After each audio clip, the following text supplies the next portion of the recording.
Okay, the clause 3.2 deals with biological reference interval, or also known as reference interval. Now, what is this? Basically, these are the range of values which are derived from healthy population, which help us in determining if a patient's test results are within normal range or not.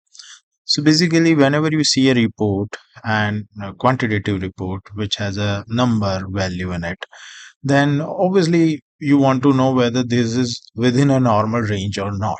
That normal range is basically known as biological reference interval.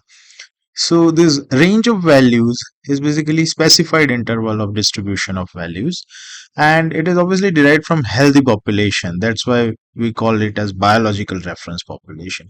So based on this value, you can decide whether the value that you have obtained in your test falls within this normal range or not. Let us understand it by an example. For example, the reference interval for blood glucose is 70 to 100 milligram per deciliter. That means lower limit is 70 and upper limit is 100. If it falls within this range, it is normal.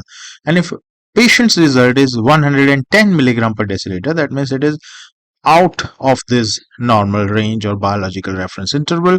That means it indicates the patient has a higher than normal blood sugar. The reference interval can depend upon many things, but mainly two things: the type of primary sample which is used and which examination procedure or which test you have run on that sample.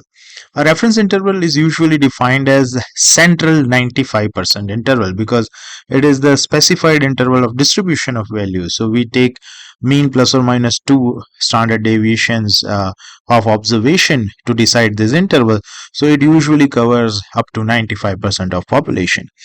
The another size or an asymmetrical location of reference interval could be more appropriate in particular cases.